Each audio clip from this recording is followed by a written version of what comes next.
This is Rebecca. She has OI.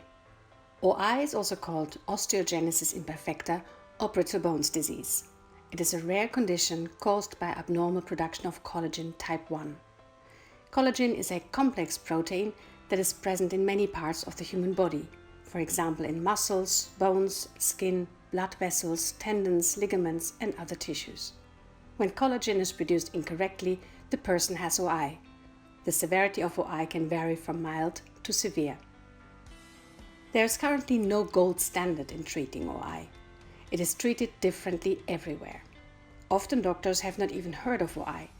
Others only have a few patients, and very few hospitals worldwide support many people with OI and treat them over a longer period of time. Most hospitals are focusing on addressing fractures and improving bone mineral density.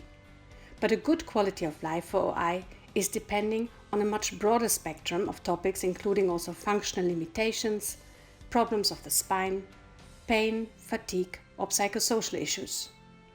Also, attention is required for positive outcomes that people with OI are aiming for, like living independently and participating in society. We have reviewed the current clinical practice and literature and found that healthcare providers often track a lot of information about their OI patients. We found more than 600 different measures reported in literature.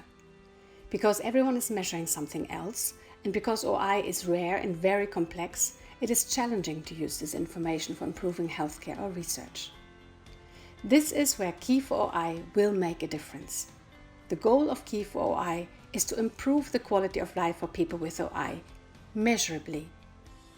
More than 150 people, healthcare providers and people with OI have worked together in Project Key4OI to develop a core outcome set for OI. A set of measures that covers the most important health areas that are relevant for everyone with OI throughout their lifetime worldwide. The lowest common denominator. The project started in 2018 with a project team in the Netherlands. The team consisted of healthcare providers of children with OI, healthcare providers of adults with OI, and the Care for Brittle Bones Foundation. Together they built a multidisciplinary network of some of the best experts worldwide, including people with OI. They reviewed where health in the widest sense is affected by OI. Using the internationally well-respected ICF framework, several surveys, and support from the NGO ICHOM, they reduced the very long list to a short list of 24 topics related to health in OI. These themes were then discussed in the OI community according to a consistent protocol, so-called focus groups.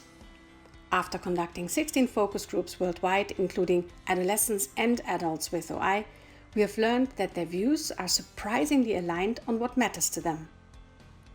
Based on the input of the focus groups, the expert team developed the Key4OI core outcome set. It has been published in the Orphanet Journal of Rare Diseases and is available for everyone who wants to work with it. Using state-of-the-art validated ways of measuring, it covers children and adults with OI. It can be used for healthcare and for research.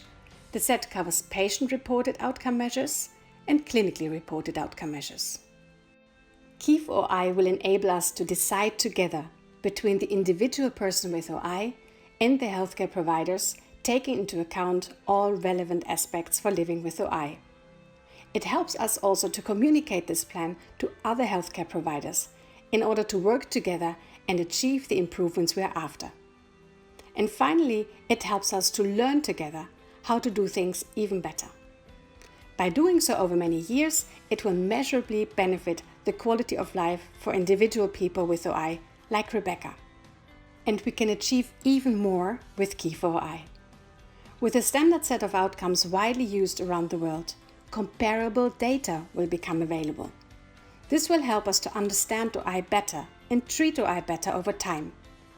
It will allow us to identify best practices and boost improvements in healthcare and research. By using the standard set of outcome measures, we will be able to work together more easily around the world and learn quicker what treatments work for which people with OI. This work has started in 14 different countries. Now everyone is invited to make use of it and benefit from it. The more we work with Key4OI, the more we will learn and the bigger will be the difference we can make for quality of life with OI.